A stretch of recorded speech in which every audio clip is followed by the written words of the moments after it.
Welcome to Real Estate and Murder, a podcast about real estate and murder. I am Amy Brockbank. And I am Sarah Brager. We are both licensed real estate agents in the state of Utah who have a common fascination with true crime. We are here to tell you stories of murder amongst the real estate community. It might be an agent, it might be a client, it might be an undetected serial killer. When it comes to real estate crimes, some are predators and some are prey. We just want to issue a trigger warning. The content of these cases can be difficult to hear from time to time, and please listen with care. Welcome to Real Estate and Murder. This is our podcast about real estate and murder. This is Amy Amanda. I'm Sarah Brager, and we are both licensed real estate agents in the state of Utah. And we both have a fascination with true crime. We do. So we're here to tell you stories of murder amongst the real estate community. We have learned a lot. Yes. And today's case is going to be fascinating from a statistics standpoint, right? We're going to bring a lot of factual information, which is kind of what we wanted the purpose of this podcast to be, right? It has been wild learning all of this stuff. And today's case is going to be just as terrifying. I'll put it like that. Terrifying. Because I was in charge of researching statistics and now I'm scared. Oh, goodness. So it'll be very enlightening, I think, for our audience and for people in our industry. Yeah, educational. Very educational, definitely. Let's introduce the case. Sarah, do you want to introduce the case today? I do. So this is case number 6. This is the 6th case that we have researched, discussed, and created a podcast about. It's so exciting. Well, it's not that exciting for the individual, right? Of course. But I mean the material. Yeah. Anyway, case number 6, the murder of Ann Nelson. Yes. She was a beloved real estate agent, and this story is very sad. And we're going to do it a little different. We are. Today's case is going to be a little different. It's been a wild week in real estate for both of us. And we kind of divided and conquered this week with what our schedules permitted. Yeah. This is going to be the Surprise Sarah podcast today. Basically. I don't have a Surprise Amy segment this time because it's a Surprise Sarah. I know about the case. I know a little bit because, I researched the topic to select. But Amy, I asked you if it was okay if you told me the story today. Yes. All right. And also, we are now facing each other as we record this podcast because we just found out today that we could move our microphones and talk to each other face to face instead of side to side, which was fine. But we're doing so new. We're doing a lot of things different. We are rookies for sure. Okay, well, Amy, I'm going to sit back then and let you tell me the story of Ann Nelson. All right. Before we begin, I just want to preface this episode with some information that I read in a recent article of the Real Estate News titled The Harrowing Truth of Being a Woman in Real Estate. And it was written by Nicole Brodeur. And she just writes in there a couple things. She says, female agents put themselves at risk in ways most male agents wouldn't even consider. The job isn't just selling homes, it is protecting yourself while working that much harder simply because of your gender. And this article goes into detail about the harassment women agents receive, not only amongst colleagues, but also with their clientele. And Sarah later will be sharing with us specific stats that she's found within our industry. And I know that harassment and having women put at risk apply in other fields too, not just with real estate. Definitely. But I just think it just applies so much with some of the cases that we have told, and this case in particular, and cases we'll tell in the future. Sarah, are you ready to dive into this case with me? I'm so ready. Okay. Sarah and I often joke that our loved ones better not say things like, she had a personality that will light up a room. Everyone loved her. Because that's how every episode of Dateline begins. Yeah. Or at least most of them. Their smile lit up a room. Yeah, right? They better never just start talking about us. Because that's just we're waiting to be murked at that point. But honestly, this was Ann Nelson. Okay. So you're like, all those cliche things do apply here, though. Yeah, she really, you guys, she's cute. I'm just going to tell you about her. Tell me. Okay. So Anne was born to an Irish Catholic family on January 17, 1937 in Columbus, Wisconsin. She was the daughter of Roland and Clara Durr and was raised in Bristol. Anne graduated from Sun Prairie High School, and she loved to dance. She met her husband, Oscar Nelson, on the dance floor. And he is quoted by saying, "Boy, that woman could polka." Oh. And this is his story. "We met on the dance floor. I was dancing with a girl I graduated with, and Anne came over and tapped me on the shoulder and asked if I wanted to dance. And we've been dancing the polka ever since." Oh, like, isn't that so tender?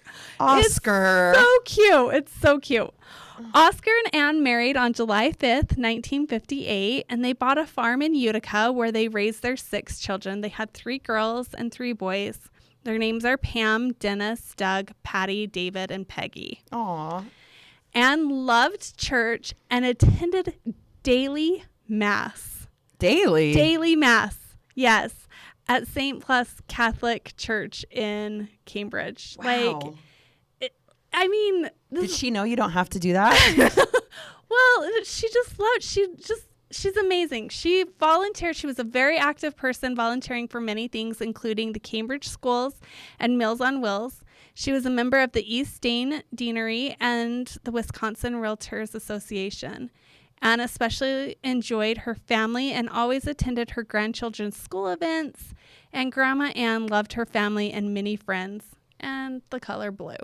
Oh, she sounds amazing. She truly so does. Cute. Yeah. And her kids, like the articles that I was reading, they all wrote how even when it was time, because they grew up on a farm, even when it was time to do chores and things like that, she always made it fun for them. She turned it into a game. One of her daughters ended up marrying the next door neighbor boy, like the girl next door, that kind of story. And so she treated everyone like family. And so this kid that grew up next door also became a member of her family. Became family. Yeah, it's so cute. Her story is so cute. In fact, she really actually reminds me of my grandma. I mean, my grandma was older than Anne, but she just...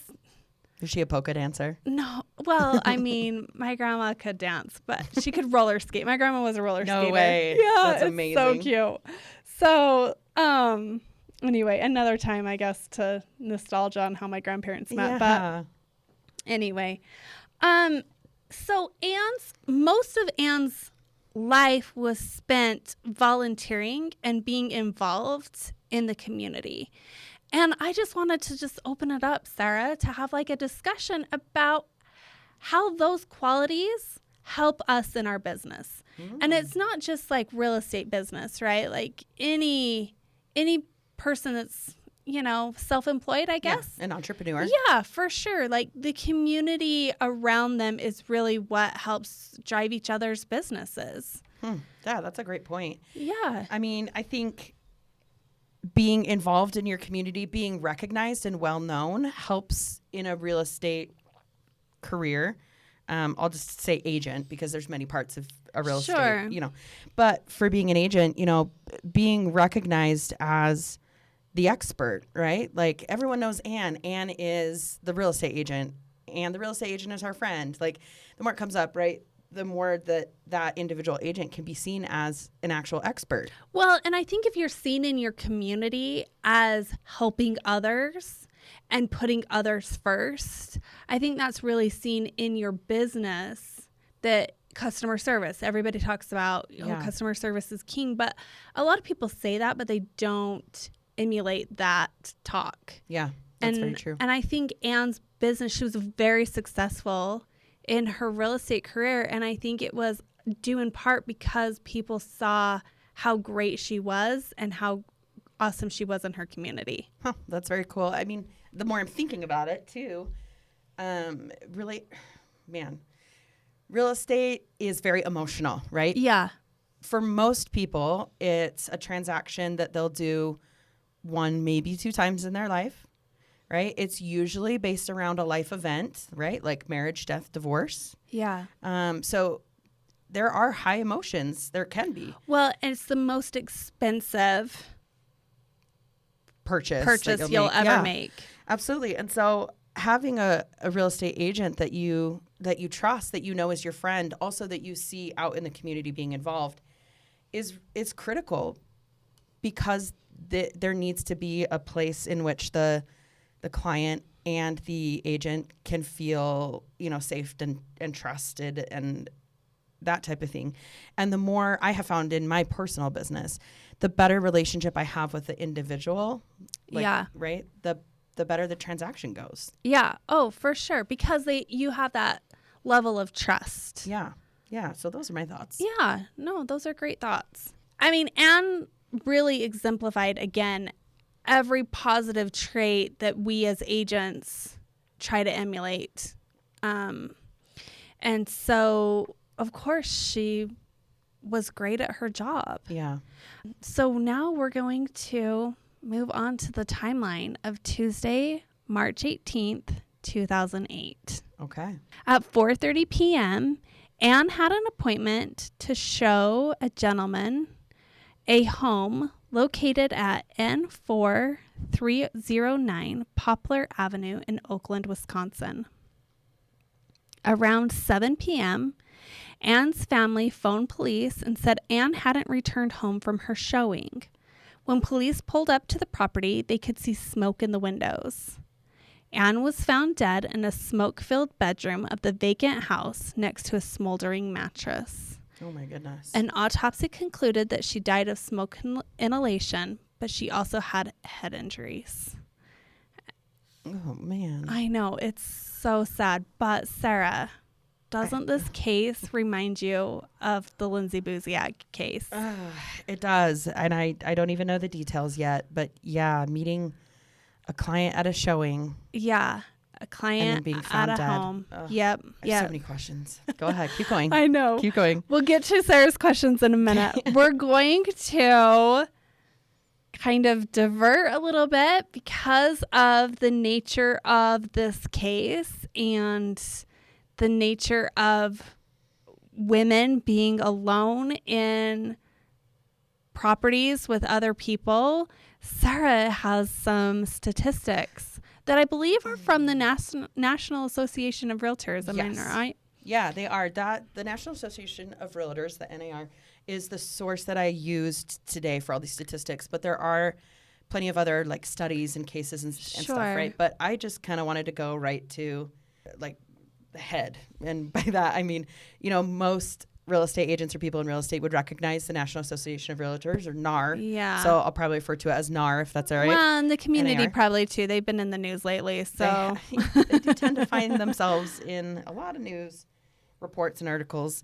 But I wanted to go directly to this organization because I knew that they actually have a vested interest in these statistics and in making sure that information's accurate, right? For sure.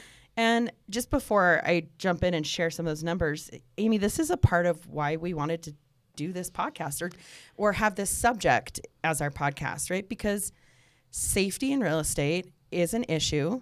Yeah. And now we are actually bringing attention directly to why and how. Yeah. And I've learned a lot, even in the past cases that we've covered and the ones that we have upcoming.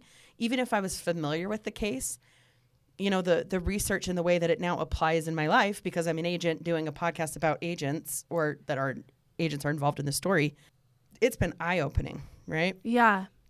So safety and for agents, for anyone in the real estate industry, so right, that covers appraisers, inspectors, anyone who's involved in the home buying process, right, is at risk, of course, for safety issues. But we are both women, and this kind of information applies, or I guess not applies, but should be even more serious to women in real estate, right? Yeah.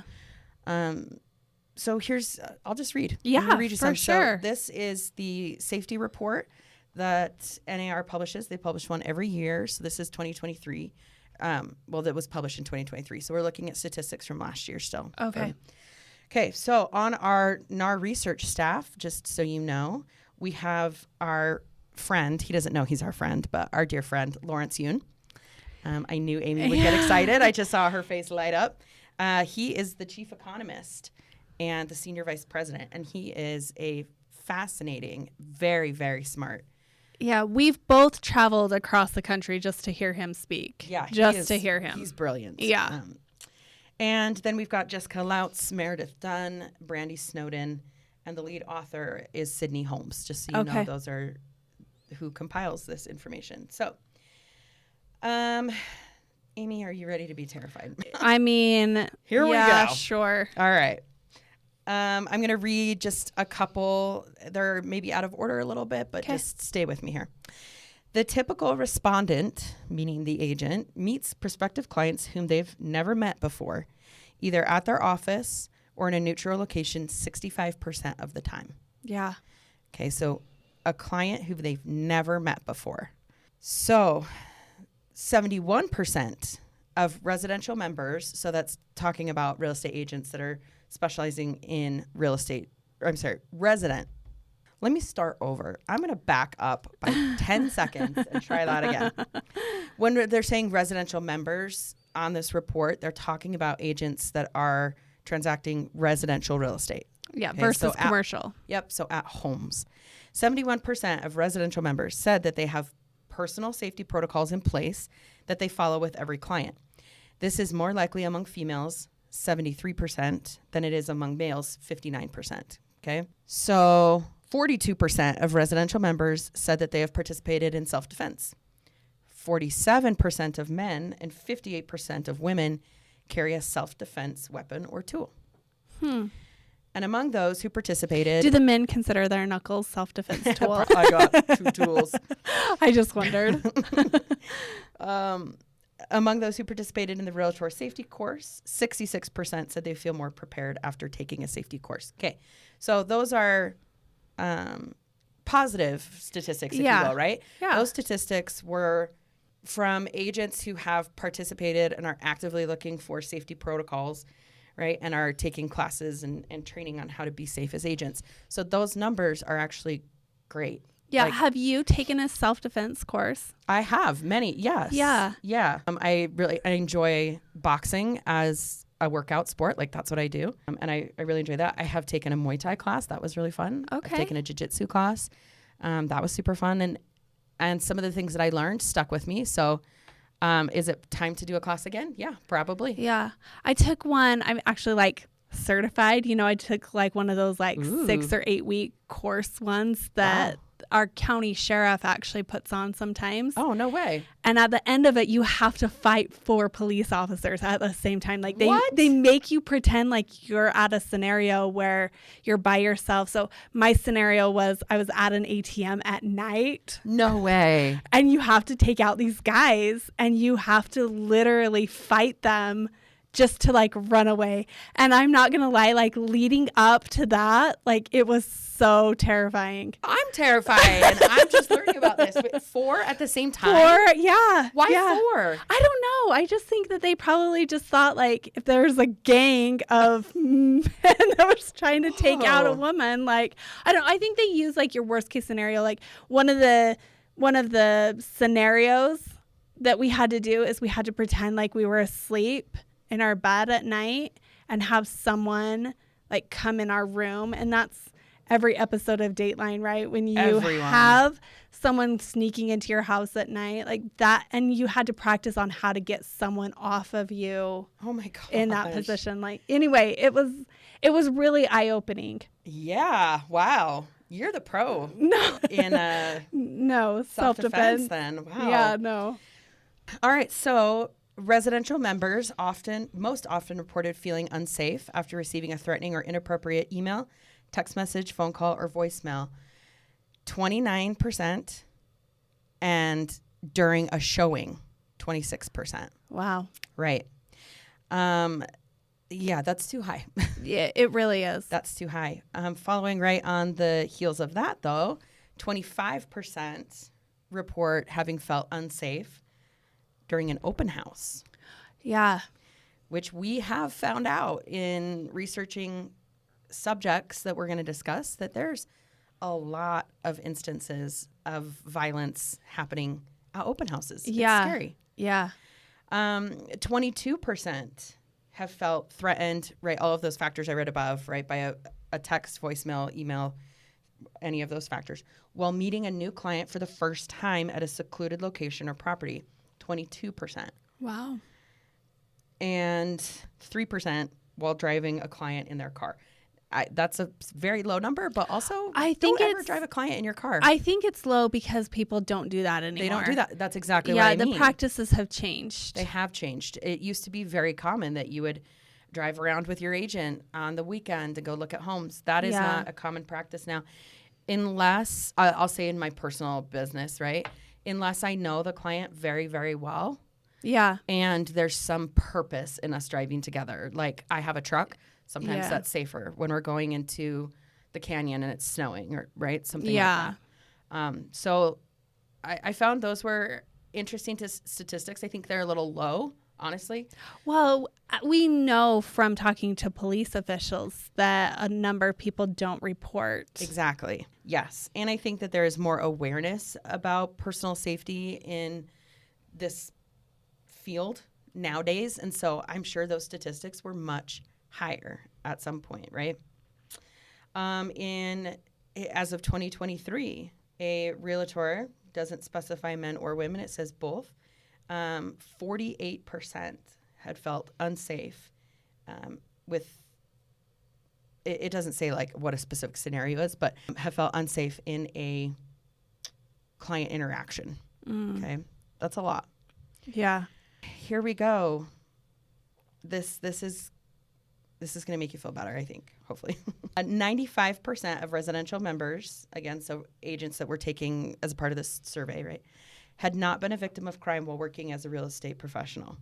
95%. That's good. Yeah, that is good. I That mean, is good. We wish it was 100, but... Of course, absolutely.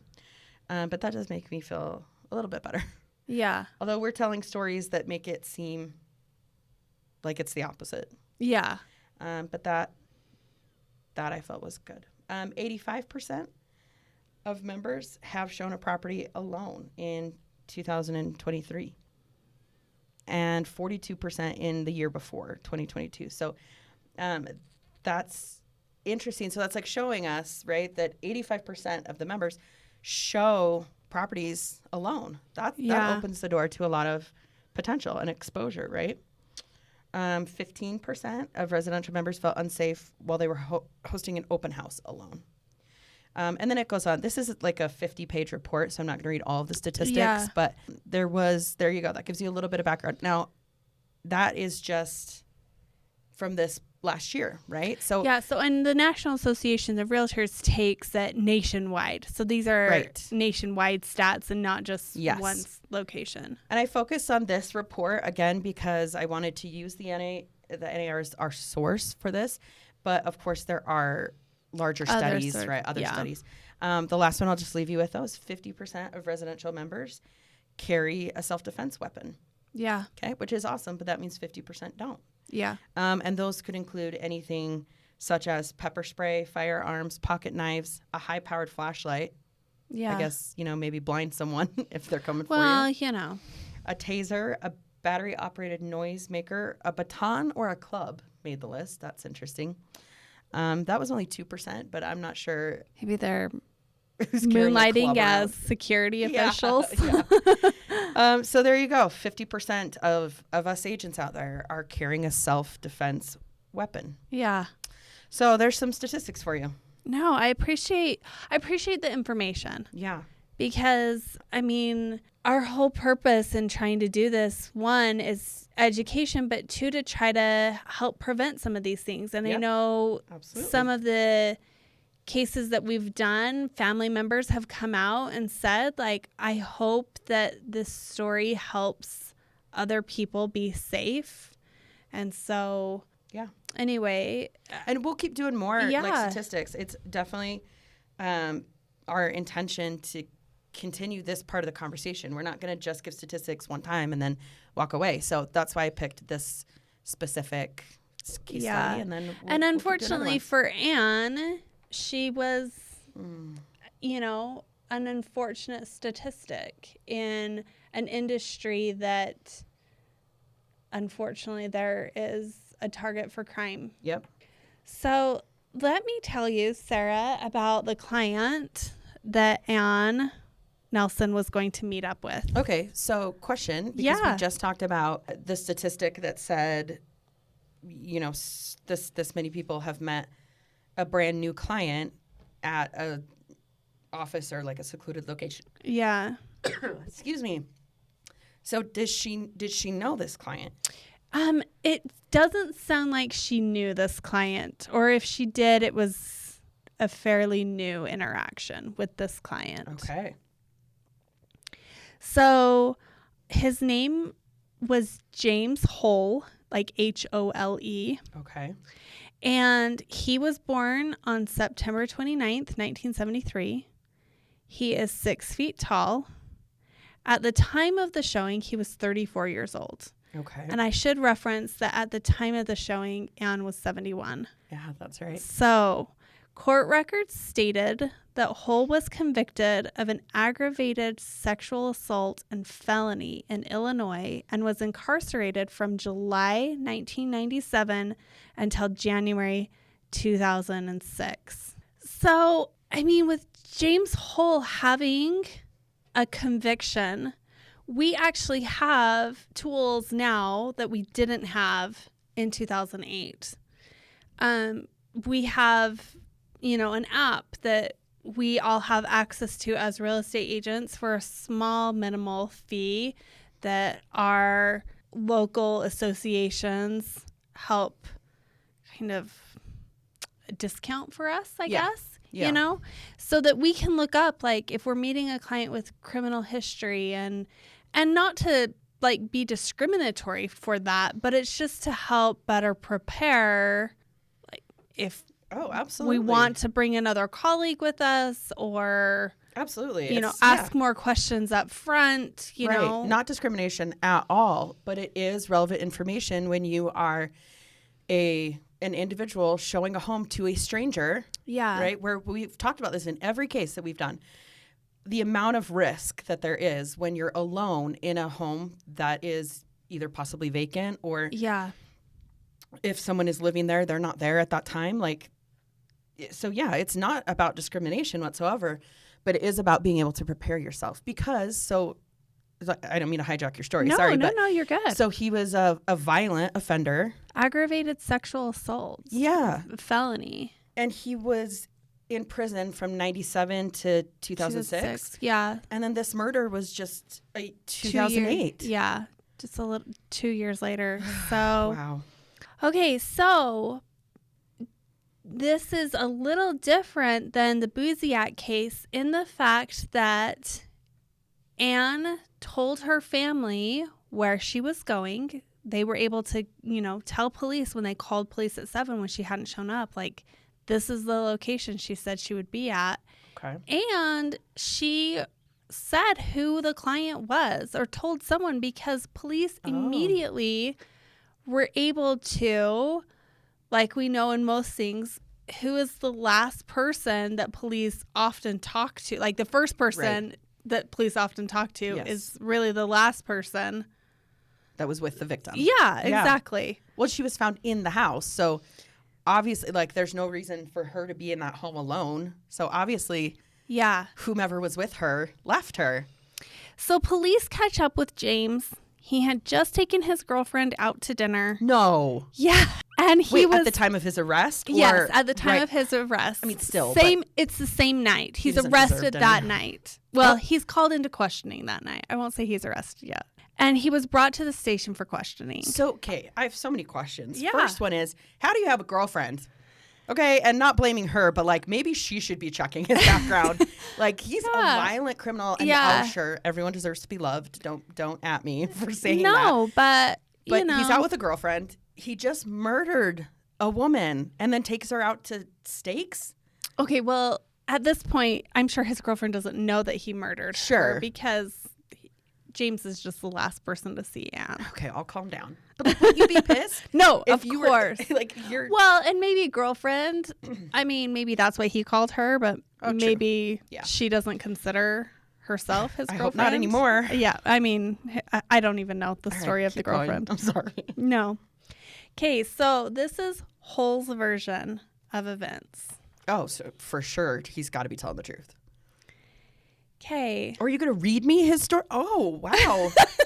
Amy's got it down. Like, this is his accounting. Okay. Yeah. Right, go. Okay, so Hull claimed that they saw a vacant lot first and that he was disappointed that there wasn't a home on the property. I'm sorry. I mean, maybe he thought that this lot came with a house. I don't know what he thought.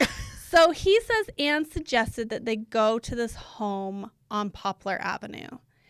And very quickly, as he's discussing with police, he ends up telling the police that after they had looked through the house, Anne started talking to James about the home. We all do. That's kind of what we do. James says they talked about pricing. And he also says somewhere in the conversation, Anne asked James why he was looking at a house he wasn't planning on buying. Fair question. I mean, maybe too direct, but... Well, and this is his version of events, right? Sure. James admitted to police that he struck Anne with a fireplace poker and kept hitting her because she was screaming for help. James states to police that he became angry and strangled Anne with her own scarf. Oh my gosh. He took valuables from her purse, including cash and her diamond ring, and left the property. James traveled a short distance and realized he needed to destroy the evidence. He returned to the property and then set fire to cover his tracks. James admitted to police that he set fire to a tissue box and shut the door of the room. Okay, but the home wasn't burned down. No, it was smoldering. The plan didn't work. Yeah. Well, and he was caught shortly thereafter, you know. Wow. Kids call police at 7. So, I mean, this is the thing. James ends up recounting part of his confession and saying he didn't actually take cash from her, as if that even matters at all. But police did find cash, and he used cash to pay for his girlfriend I knew you were going to say that. to dinner. I mean, say that. Stupid criminals. Oh my gosh. So he violently attacks Anne. A fire poker. Those are heavy. I don't know if you've ever held one, but and then strangled her. Yeah, because she was screaming, of course. Yeah, well, of course she's screaming. She's screaming for help, but the location, and I pulled pictures up of the property, and it's Wisconsin. It's wooded. It's off this little road. It didn't seem from the pictures that there was close by neighbors. There's okay, a lakefront nearby. Sure. So obviously no one could hear her. So then he strangles her. That doesn't kill her though, because if you remember the autopsy. Yeah, the smoke inhalation. Yeah, shows that she was still at least conscious. Wow. Why the fire was being set. That is so awful. It's so awful. And her family has come out and they were so upset that a woman that helps so many in the community died alone in that way, you know? So I think it was really hard for the family to hear the details. Oh, I'm sure. Of the attack. So, and he doesn't give any reason, other than she asked him why he was looking at a property that he had no intention of buying. Which is a fair question. It is. I mean, we always get, and not so much now because we kind of ask more questions, right? But when I first started in real estate 5 years ago, we would get a lot of, I don't know, I like to call them looky-loos. I don't really know what the term is, but, sure. you know, it's date night. oh, let's go out and look at houses for kicks and giggles. But, it's our job. So yeah, it does waste a lot of time and resources to do that. And so if you are a looky-loo, like there's nothing wrong with wanting to see homes and be curious about it. Go to open houses. Yeah. Where there's a time window that people can come do that without having the expectation of actually buying. Yeah. Yeah. So he says he didn't intend to kill her, but the DA, he ends up charging James with first-degree murder and arson. And the DA comes out and says that he's backing up his first-degree charge because even though James said he didn't plan to kill him except for moments before her death, but there was sufficient premeditation to warrant the charge. And I think he's thinking that because he came back. Yeah, he absolutely. came back to the house to set it. And bond was set at $1 million. And then they go to trial. And I don't have the transcripts from the trial, but there's court records available. There's all these things that you can look at. Initially, he was going to plead guilty, and then he was trying to change his plea, and there's all this stuff. But he was initially charged with 4 counts. First-degree intentional homicide, arson of a building without owner's consent, burglary within a building, and burglary of the building or dwelling. And 3 of those charges were dismissed from the prosecution, and the what now? 3 of those charges were dismissed, like meaning that the prosecution decided not to go forward with those because he was going to plead guilty. And he is then charged with just the first-degree intentional homicide. And I want to read to you, Sarah. Yes. The sentencing of James did take the stand. Like I said, I don't have the transcripts, but he wasn't on for very long, and I'm sure it was more of like a, well, I confess that I'm recounting, or how they always do. But anyway, this is what the Circuit Judge Jacqueline Irwin said. Through all the hearings and decisions, I watched many hours of interviews investigators conducted with, she calls him Hull as his last name. Right. The judge said it revealed much about his character.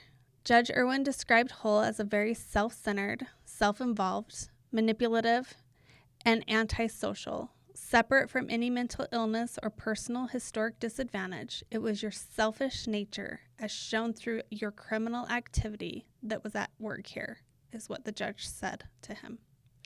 Noting that in his adult years alone, beginning at 18, he was involved with property crimes and then moved on to crimes of violence, including multiple batteries and sexual assault. Then she says, Mr. Hull has lived a life of preying on women.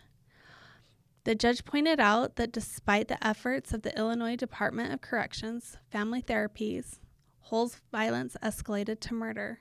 She says, I have no confidence that you will ever be safe in society.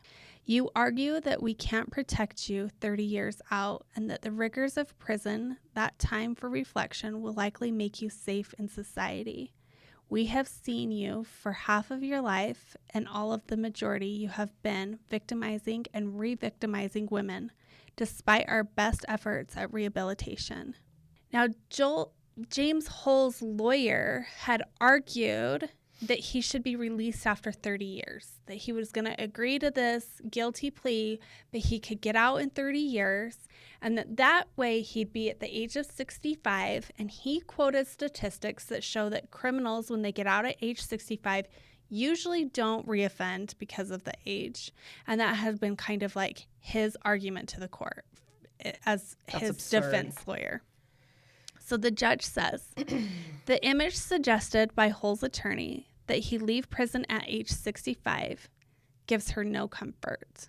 A 65-year-old Hull would emerge from prison with no money and limited job prospects. Judge Irwin said, making it likely that he would return to his criminal ways and, quote, when you need money, you've stolen from and hurt women.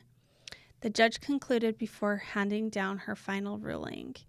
And he was actually convicted and sentenced to life in prison without any chance of parole. Good. So, I mean, great for this judge and the state of Wisconsin for handing down such a harsh sentence, rightfully so. Absolutely. And Hull did appeal his sentence. Why? What is this guy doing? Well, I mean, you have the right in the U.S. to appeal your sentence, I guess. That's fine. So the decision was made of his appeal on September 15th, 2011. And it is several pages long. And it basically just goes through step by step of why he's never going to get out. Why, he said that there was this misunderstanding that if he pled guilty, that he would only be given a maximum of 30 years and that his lawyer kind of misrepresented that. And, the state didn't give him this certain expectation of what to kind of describe. And this appeal is just it's very brutal. It's very brutal and just says no, you are going to stay in. This is ridiculous. Brutal. Yeah. No, you're going to stay.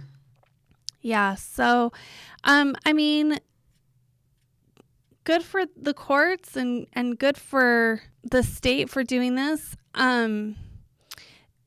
Barry Luce, who is, I failed to mention this, but Ann Nelson had worked at Remax Community Realty in Lake Mills for 4 years. Okay.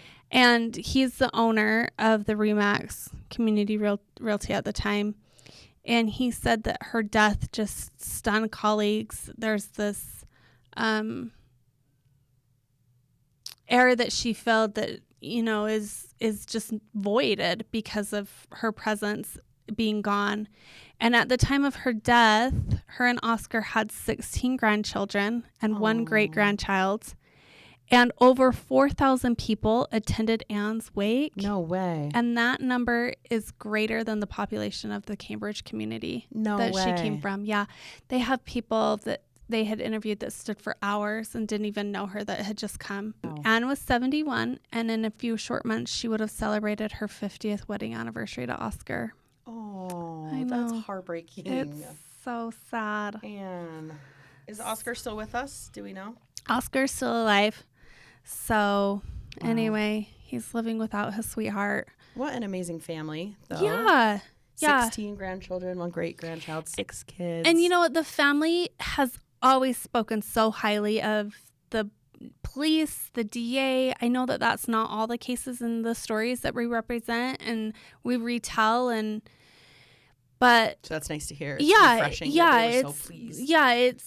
This story just, for the heartbreak that this family has had to go through, they were really appreciative of the community support and the justice that was brought to Anne.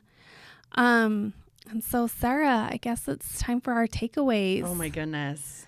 All right. So, takeaway time. Yeah. Well, am I going first then? You can. Yeah. Well, you're in charge. This is the Amy episode. So you tell me. Yeah, you go first if you're ready. Okay. Well, my takeaway is not real estate related today. Okay. I had to develop my takeaway while we were recording, right? Because I didn't know all of the details. All I knew about Anne was that she was 71 years old and that she had been murdered at a home showing. So knowing the details, my takeaway shifted a little bit. That was a violent death. Yeah. A fire poker, strangulation, and then she actually died from inhaling smoke. James Hull is a violent human being. Yeah. And my takeaway is, unfortunately, we need better sentencing laws. I mean, yes, the judge who sentenced him to life in prison without the possibility of parole did a fantastic job. I'm talking about the fact that he was a repeat offender before the murder even happened. So he had a long criminal history.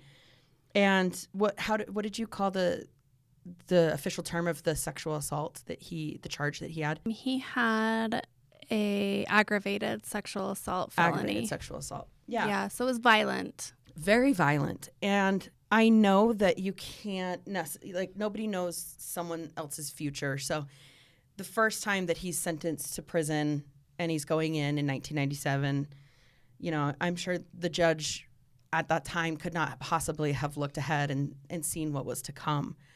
But well, and I don't think that was the first time he actually went to prison, because the judge in Ann's case referenced how he had been in and out of trouble since he was 18. Right. So yeah, and I was trying to do the math because he was 34 at the time of this murder, of Ann's murder. So he would have been in from like 22 to 32-ish. Yeah. And I, again, you can't see the future and know what's coming ahead, but it seems like it was inevitable that he was going to commit crimes again. Yeah. And so it's awful to think that Ann sort of just fell into his crosshairs, It could have been any agent. It could have been, and he had no intention of buying the home, apparently. Yeah. Right. We're only going off of his word, but was this a crime of opportunity? Do you know what I mean? Well, and it was such a senseless crime, because if all he wanted was money, she would have given him. Yeah, he could have just robbed her. I mean, not that would be great, but Yeah, no, I mean, definitely over preferable. her life, yeah, for sure. So I know. I mean, that takeaway is, I'm sure, a belief that is shared by many people, right? That our sentencing, our justice system has a lot of flaws in it, as many good things as it does have as well, Yeah. But some of the flaws can be, what's the word for it? Can be detrimental. Yeah. I mean, Ann lost her life to someone who should have been in prison anyways. Yeah. So get in touch with your legislature, make sure that the laws adequately, because that's who the judges have to go off of, right? Right. And we see that for sexual assault crimes more often than I think a lot of other crimes, where they get a sentence that's light. Yeah. Compared to what the crime was, and then inevitably repeat. Yeah. Yeah, for sure. That's my takeaway. What about yours? I think that's a great takeaway, and it's a great call to action for community. Yes. Mine was just how savvy Ann was. I mean, the fact that she told loved ones where she was going and who she was meeting, I think really escalated the fact that they could find this person quickly. Yeah, definitely. And how many more tools we have available that we can now screen for clients. Right. Versus now, then versus now. And so I'm grateful that lessons have been learned for our safety, and our benefit. It's heartbreaking that cases like this have to be where people learn to create tools or an industry changes to help protect their own. But I have loved learning about Ann and their family, and what a light she was to her community. Yeah, she sounds like an amazing person, truly, and not saying that in a cliche way. Like, no, she sounds like she truly was an amazing part of all of those people's lives, that loved her and cared and showed up. Yeah. Well, that's our episode today, you guys. I have one question for you before we sign off. Are you in the 50% that carries a weapon? Oh, my goodness. Or are you in the 50% that does not? It depends if I remember to bring it or not. Okay. And it doesn't do any good.